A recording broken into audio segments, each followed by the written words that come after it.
키워드로 살펴보는 법률 용어풀이 법용위로 시작해 보도록 하겠습니다. 오늘 우리가 함께 알아볼 용어는요, 바로 자귀와 부작인데요.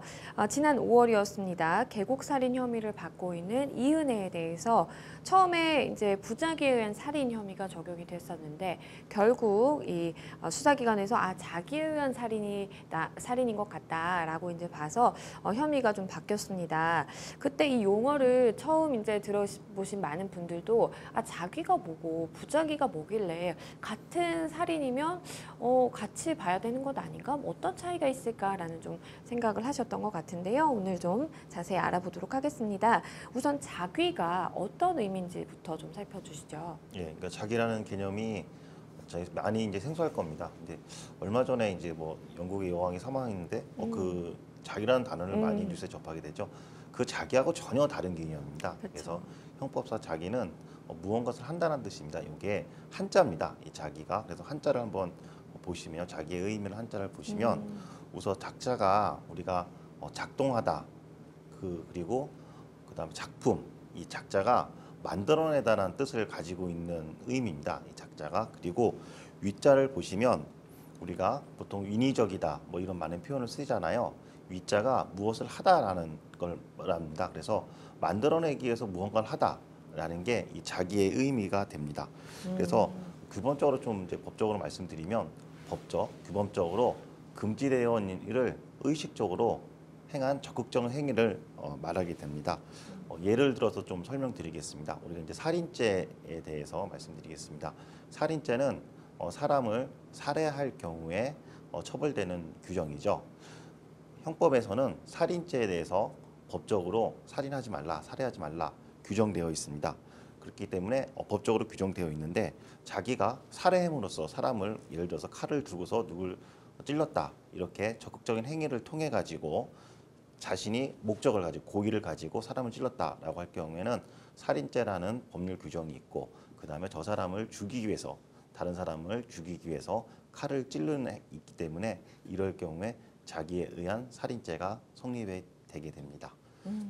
변호사님께서 자귀에 대해서 이제 설명을 해주셨는데요. 그러면 이번에는 부작위의 의미에 대해서도 좀 설명을 해주시죠.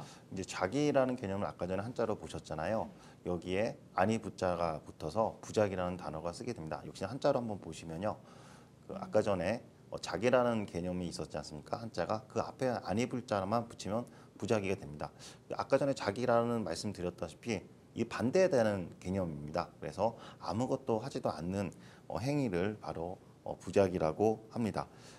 그 부작위에 대해서 모든 행위를 처벌되는 건 아니고요. 네. 우리 형법에는 형법 18조에 대해서 형법 18조에서 부작위는 어떤 경우에 처벌된다라고 규정되어 있습니다. 그래서 형법 18조를 보면은 위험을 발생을 방지할 의무가 있거나 자기 행위로 인하여 위험 발생의 원인을 야기한 자가 즉 위험 발생을 방지할 의무가 있는 자거나 또는 네. 그렇게 위험 발생을 그래서 의무가 있거나 야기한 자가 그 위험을 방지하지 아니한 때는 의무가 있거나 야기한 자는 위험을 방지하지 아니할 경우에 그 발생된 결과에 대해서 처벌된다 이렇게 말씀드리겠습니다. 그래서 살인죄에 대해서 좀 설명드리겠습니다.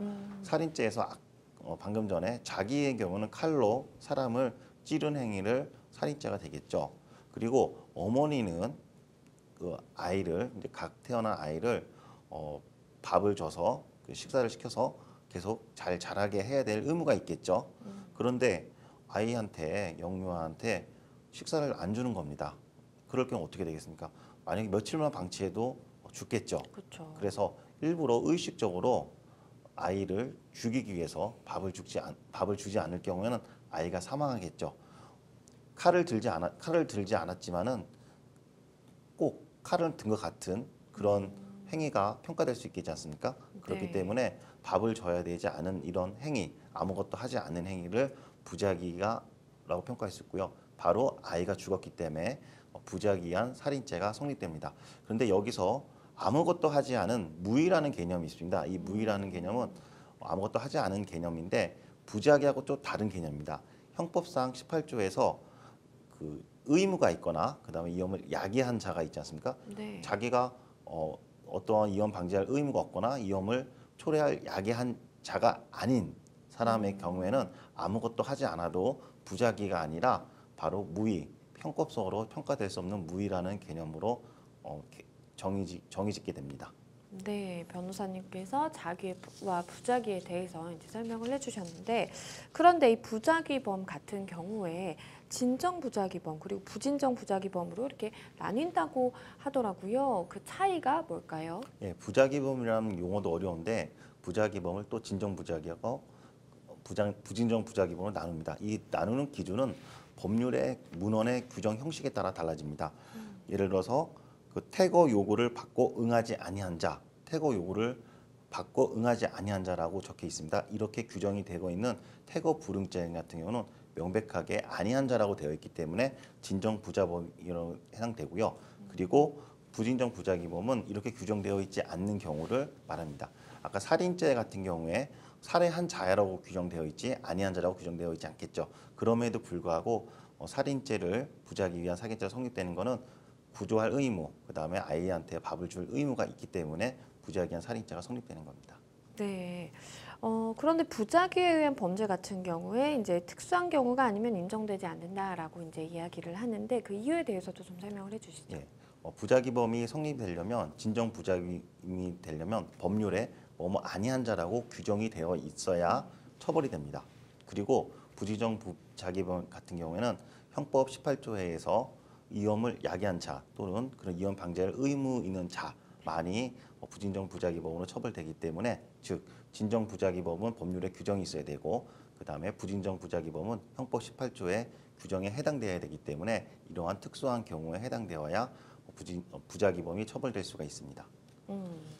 네, 지금까지 법용이 함께 알아봤습니다.